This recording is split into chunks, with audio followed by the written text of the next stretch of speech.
is that thing that attracts young people, little kids, that lives in that brand that I don't want to lose, because it is the brand's simplicity, openness, authenticity that also keeps him youthful. Now, talking about the youth and being youthful, you have been seen as a huge father figure to the younger generation of Nigerians, at least in the last 3 to 4 decades. And to all intents and purposes, you seem to have influenced the flow of their thoughts. The brand has crisscrossed generations.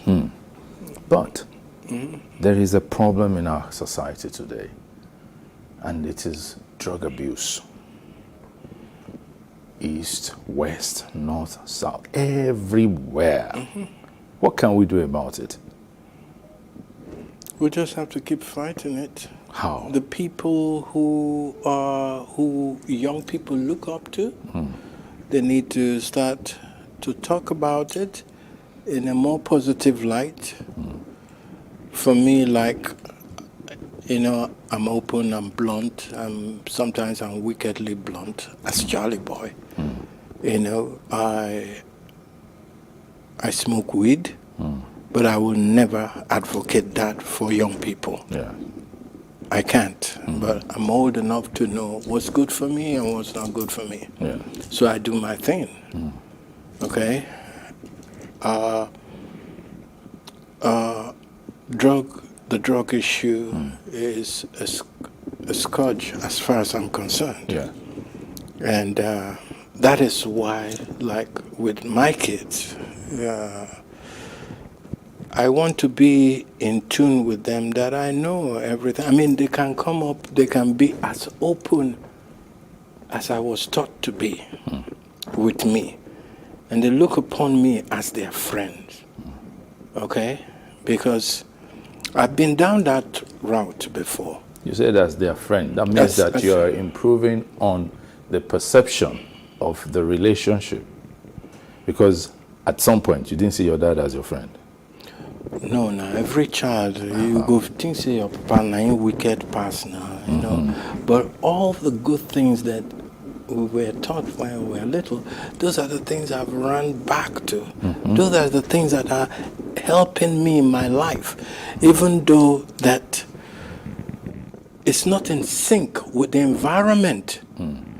But I've had to fall back on the values and the morality, the integrity as handed down by my father. And thank God, I'm not so much in a bad place not to say, I'm not going to do this.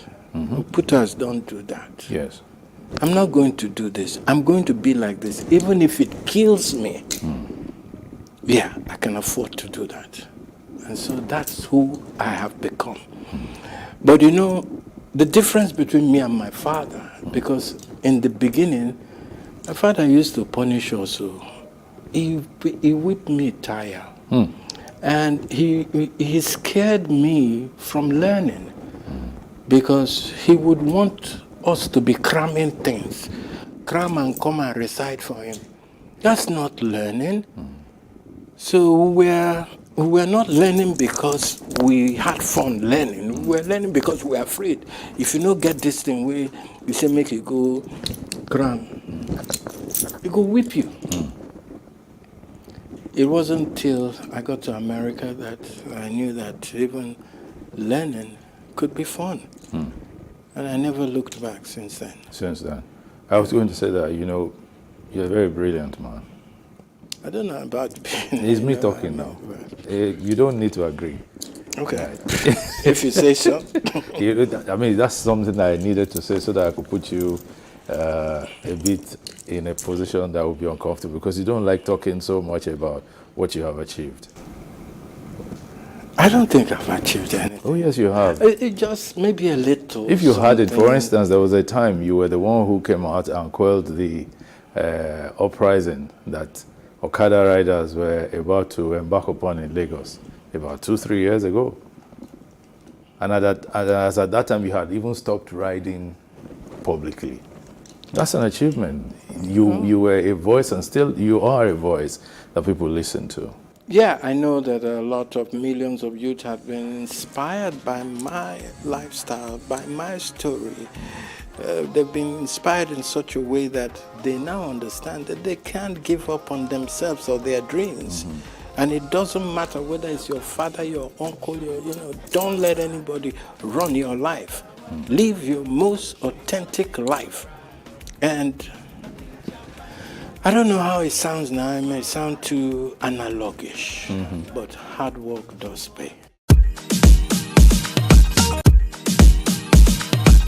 So, hard work pays.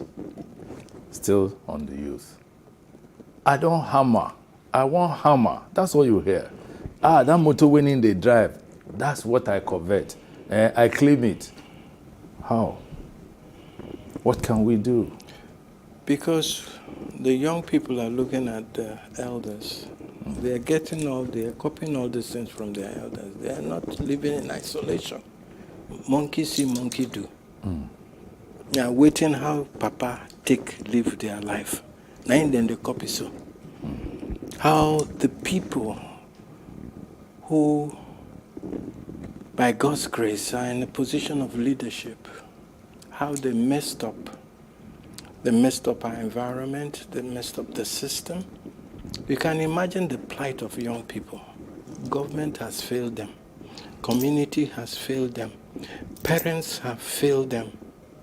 Where should they turn to? In our time, in your time, we had support system.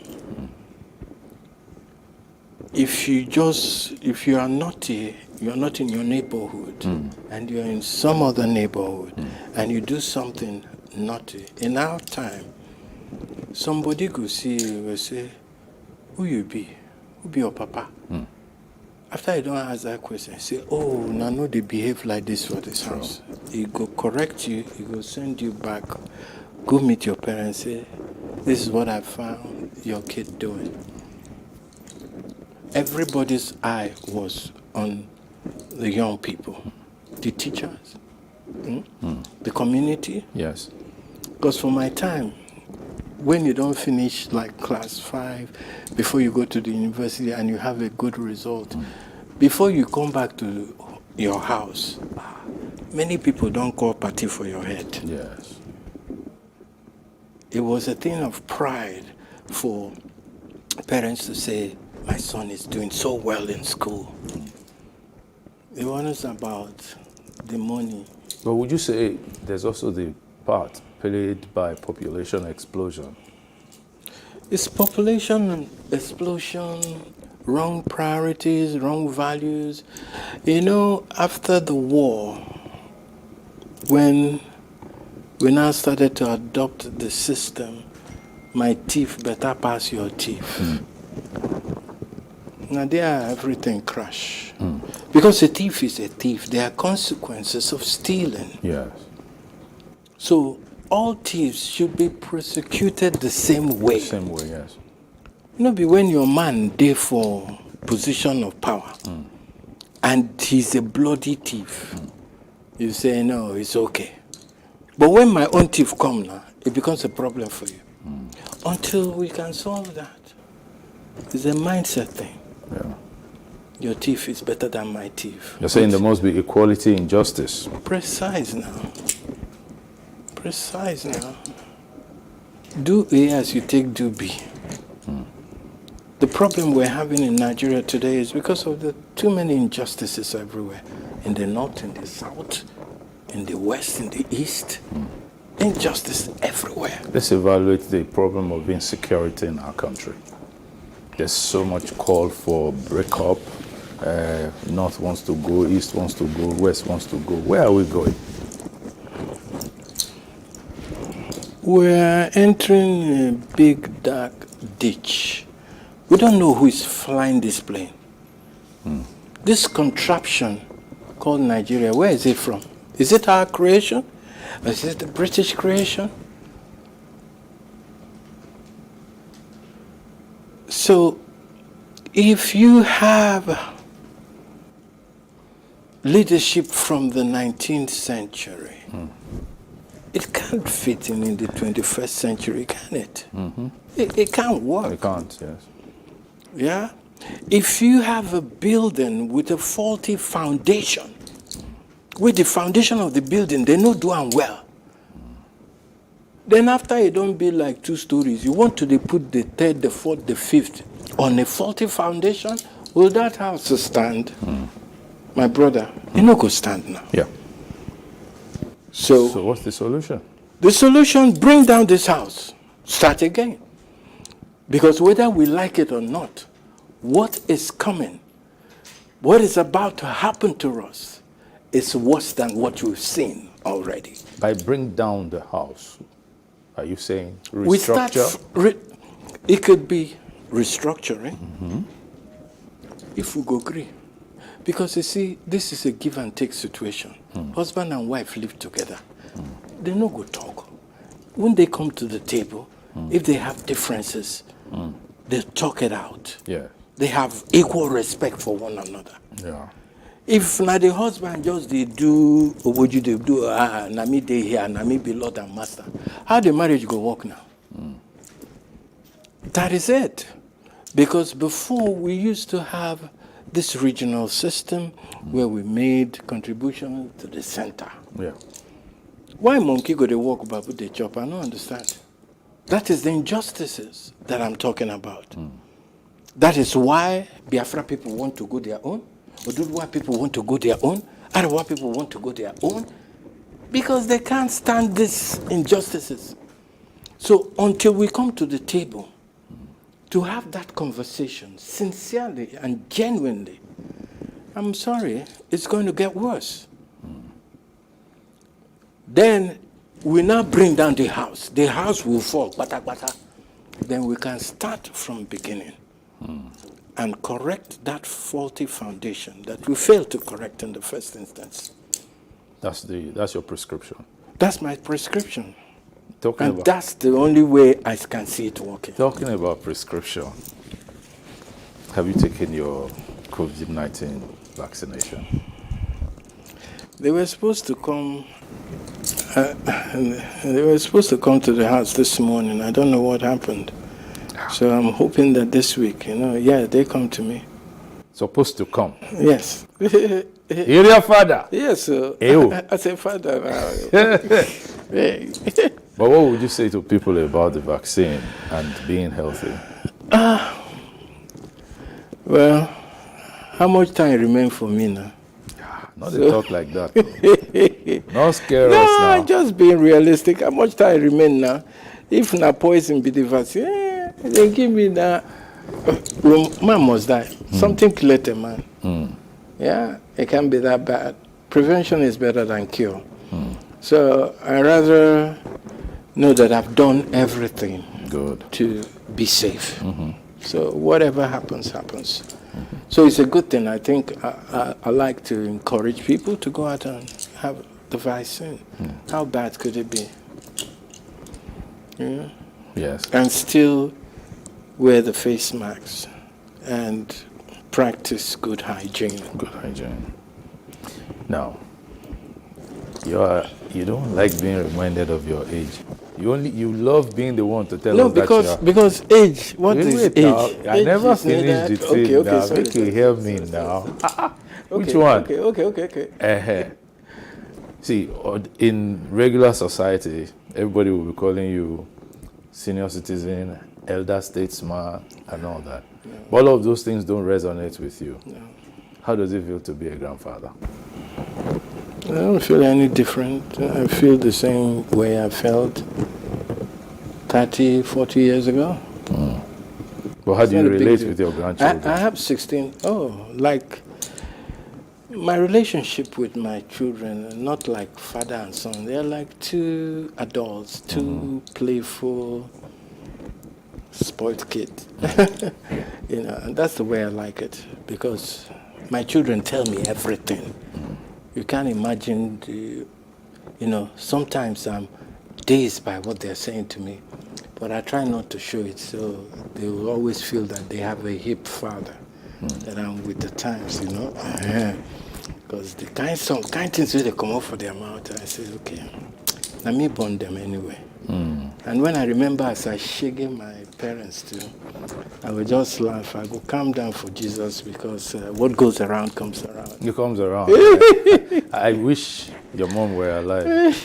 No, my mom, I had a good time with my mom after my father left. It was 3 years, so all the love was showered on her. And my mom pulled the biggest trick. I don't think she knew that I would have loved to be with her as she passes along, but she waited till I traveled when I wasn't around and decided to leave. And for a few days I didn't forgive her about that. I thought it was, that wasn't the plan. But yes, I had fun with my mother. I always joked about her vision, and that's why I call her a witch, because she was very futuristic in her thinking. She was like a prophetess to you. Precise. So the kind witch where you say your mama carry, you never seen type before. Why? Simple. She was very futuristic, forward thinking. She held my father. That woman held the house. My father was a player. But my mom tamed him. And tamed all of us, more or less. But she was also very soft towards you. Oh, yes. Because she was the first to see that boy in me. She used to call me from the very first day I did hear something. I could comprehend things. She used to always call me Charlie Boy. So that's how that name came about. Because that was my pet name. So the Charlie Boy actually came from her? Yes. Yeah. That's why they call her witch. Yeah. And when people want to get into issues about how old are you, I say, I beg me when I leave that thing. If my mama be witch, I have vampire blood now. What do I have to do with old age? You had your first child at 17? At 16. 16? Yeah. I'm from Bele spoil now. From Bele? From Bele. Tell me. Now make, if to say all these funny pastors, they for that time, night vigil, them for the carry me go deliverance. Yeah, but your mom took care of your first child. What's your relationship with him now? I didn't even agree that it was my child now. Now, when I come, things begin work out for me, that I became more mature, that I went back to look for him. But then, at that time, we were supposed to be in school, not going around and getting women pregnant. Wow. Wow. Yeah. But your mom she didn't give up on you. No, just like I can't give up on my kids. You know, like I told you, children are like monkey see, monkey do. I've always seen my mom and my father together since I was born. Yes. Even when they have challenges and issues. Before I turn my head the other way, I see them stealing kisses, holding hands, you know. And that's why you're still with your wife? I guess, because I wanted to be better than what I saw. You understand? Would you give yourself a pass mark now? Or would you grade yourself, looking at their sheet and your sheet? Yes, I've tried. 45 years is no more now. Yes. Staying with somebody, no. The same smell, the same body, the same face, the same routine. I try. Over-try worry me. Something to say to her? She's my best friend. She knows that. Look into the camera and tell her. I don't have to be looking into the camera to tell her. She knows what she knows, and that's why we're all dying here. Nobody's going anywhere. All right, we're about to round off this session of talk, but we won't go without talking about how to sustain older people in their old age. You're an old man now. What are your needs? What really are the needs of an older person? You see, I'm always, like I say, I'm such an exceptionally blessed person. Only God fit understand. Okay?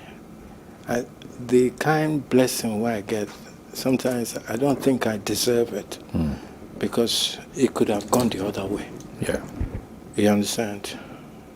But I think that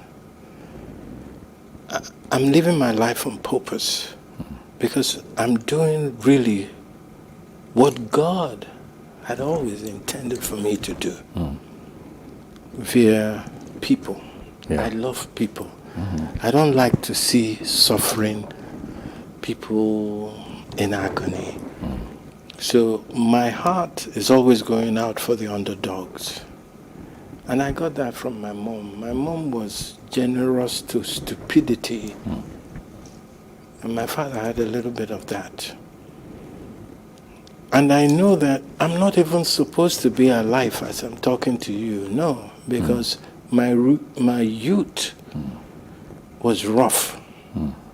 I got into all kinds of things. Okay? Even drugs.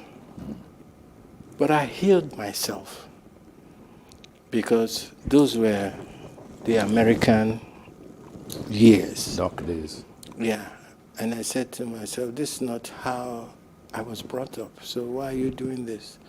I had to even go and see a shrink to figure out, to say something wrong with me or my, only to be told that what activated my misbehavior at the time was the racism I experienced one-on-one in America. At the time, I was with my baby mama.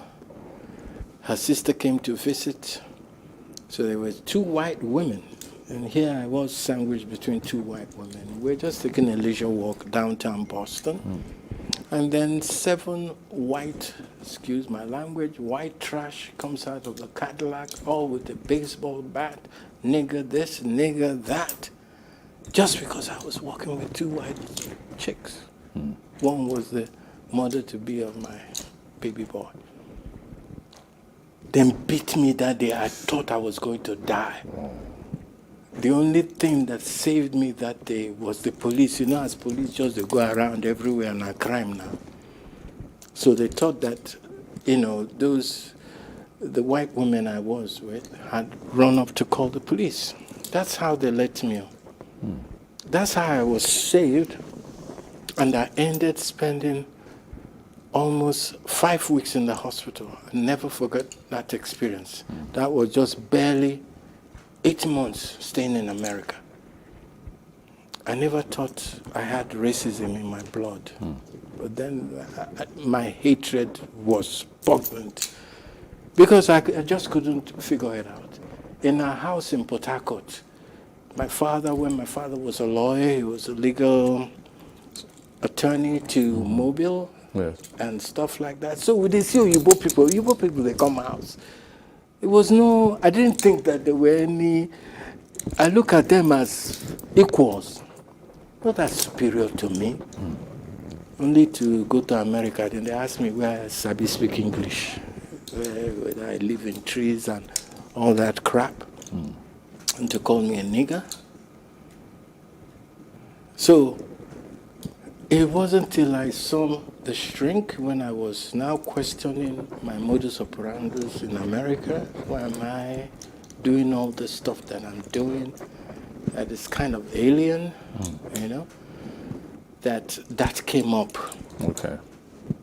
And that was how I was healed, and I said, I'm getting out of this country.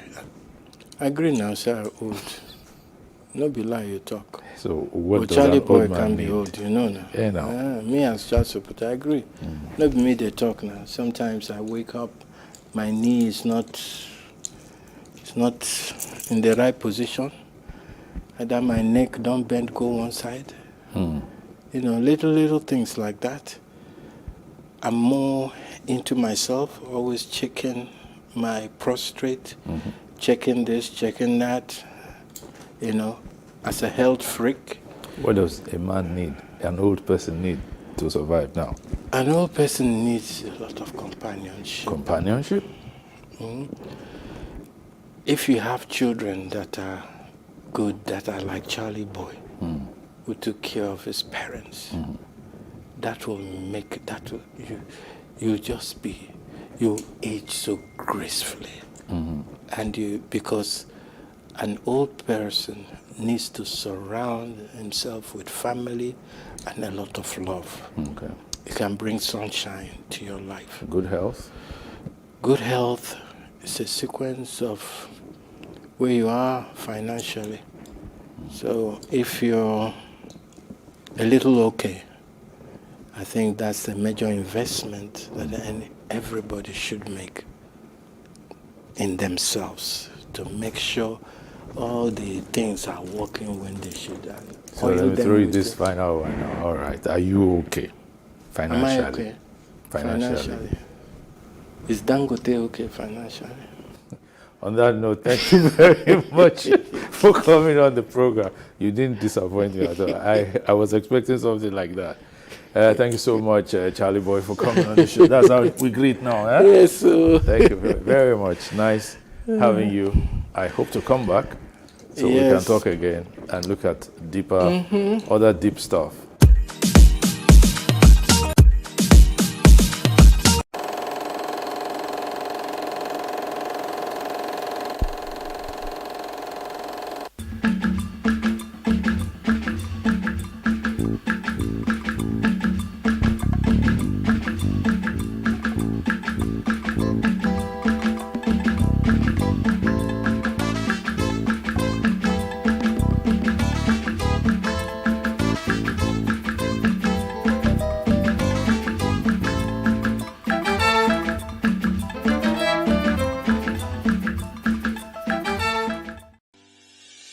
Increase the reach of your events or business services. To advertise on Plus TV Africa, please call 0906 000 5719 or 0909 040 8408 or send an email to marketing@plustvafrica.com. Plus TV Africa. Big stories live here.